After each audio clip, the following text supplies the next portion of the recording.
एक ऐसी विधानसभा जहां पर मुसलमानों की संख्या करीब लाख के बराबर है, सबसे ज़्यादा है। लेकिन जब 3 पार्टियों से मुस्लिम उम्मीदवार होते हैं तो बीजेपी के यादव जी चुनाव जीत जाते हैं।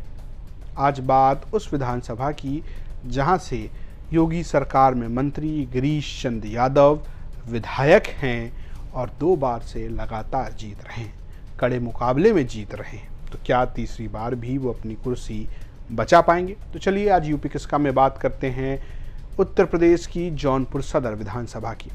जौनपुर सदर विधानसभा में अगर आप देखेंगे तो लगातार 2 बार से बीजेपी के गिरीश चंद्र यादव चुनाव जीत रहे हैं। 22 में वो 8000 के मार्जिन से जीते। इससे पहले 17 में भी वो पहली बार चुनाव यहाँ से जीते थे।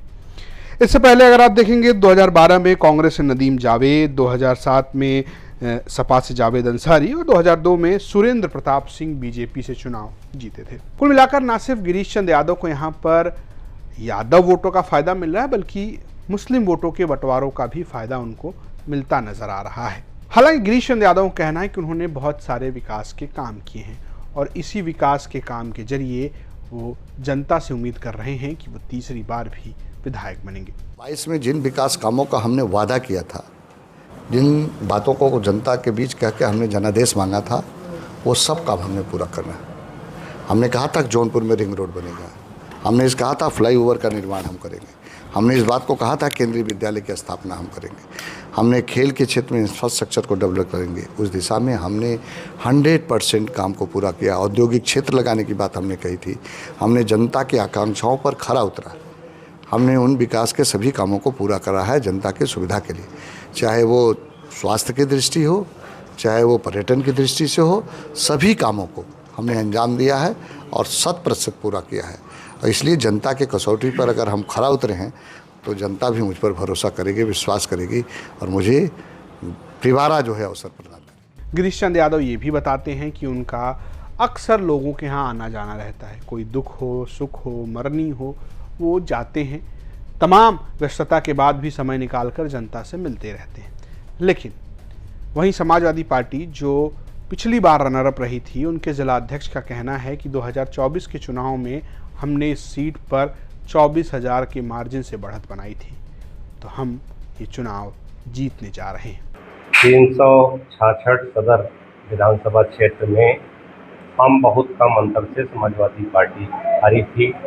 कुछ कमियां रह गई थी, उस कमियों को हमने 2024 में दूर करके हम 24,000 वोट से लगभग 2024 के लोकसभा चुनाव में 366 सदर विधानसभा में जीतने का काम किए हैं। हमने जीता है। हमारे जो प्रत्याशी लोकसभा के समाजवादी पार्टी के श्री बाबू सिंह कुशवाहा 2024 में थे, उस विधानसभा में हमने भारतीय जनता पार्टी को लगभग 24,000 वोटों से हराया है। हमारी जो कमी थी हमने दूर कर लिया है और अपनी रणनीति से अपने संगठन को और चुस्त दुरुस्त कर लिया है।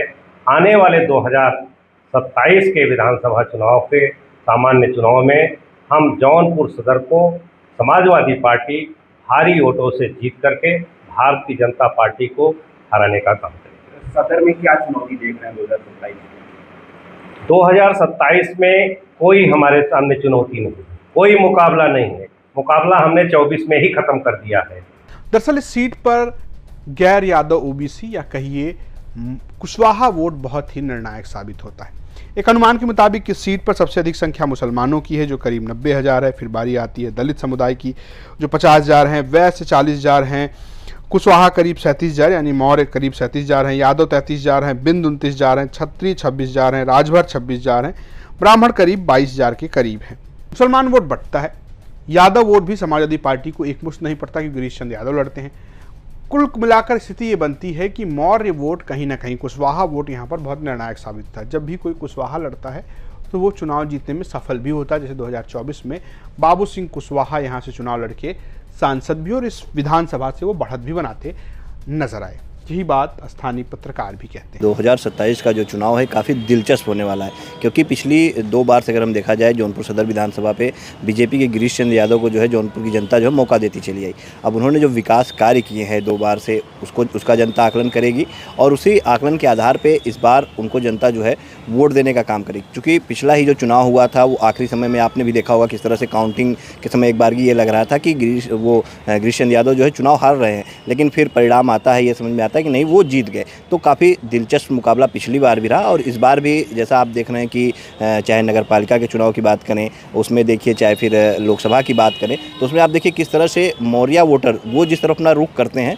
तो माना जाए तो मौर्या वोटर जो अहम भूमिका रखते हैं जौनपुर लोकसभा और सदर विधानसभा में जो है वो जीत दिलाने के लिए। नगर पालिका में देखिए जिस तरह से मनोरमा मौर्य आती हैं उनको जीत मिल जाती है बीजेपी से, वहीं लोकसभा में जो है बाबू सिंह कुशवाहा आते हैं समाजवादी पार्टी और गठबंधन से, वो जो है यहाँ से जीत दर्ज करते हैं। तो इस बार कैंडिडेट भी मायने रखेंगे कि जो इंडिया अलायंस का यहाँ पे कैंडिडेट होगा वो किस जाति का है वो भी मायने रखेगा। 2022 निसंदेह तीनों कैंडिडेट जो विपक्षी पार्टियाँ थी तीनों मुस्लिम थे। हालांकि गिरीश यादव के खिलाफ काफ़ी आक्रोश था जनता में, लास्ट दिन तक था, लेकिन वोटिंग के समय लोगों के पास कोई विकल्प नहीं बचा, इसलिए इनको वोट किया और ये 8000 वोटों से जीते। और यदि इस बार 27 में कांग्रेस और सपा गठबंधन होता है तो जैसे 12000 करीब कांग्रेस पाई थी नदीम जावेद और 89,000 वोट करीब पाए थे वो सपा के पूर्व विधायक। तो अगर दोनों वोट जोड़ दिया जाए तो भाजपा से ज़्यादा हो जा रहा है। स्थानीय पत्रकारों की माने तो अगर समाजवादी पार्टी कोई ओबीसी गैर यादव ओबीसी प्रत्याशी को मौका देती है और कांग्रेस सपा एक साथ नजर आती है तो कहीं ना कहीं मामला बन सकता है। लेकिन सवाल यह है कि यहाँ से लड़ेगा कौन? क्या बीजेपी के खिलाफ सपा कांग्रेस गठबंधन में सपा लड़ेगी या कांग्रेस लड़ेगी? आखिरी बार यहाँ से चुनाव विपक्षी नेता के तौर पर नदीम जावेद जीते थे जो कांग्रेस के हैं, जो आज भी सक्रिय हैं। मोहम्मद अरशद खान जो चुनाव लड़े थे वो समाजवादी पार्टी में अखिलेश यादव मुलायम सिंह यादव के करीबी बताए जाते हैं, उनका भी अपना दावा है। और समाजवादी पार्टी ये चाहती है कि 2007 में जो हुआ था वो एक बार फिर रिपीट हो, यानी कि उनके प्रत्याशी यहाँ से चुनाव जीते। आपको क्या लगता है जौनपुर सदर सीट से किसको टिकट मिलेगा और कौन बाजी मार सकता है?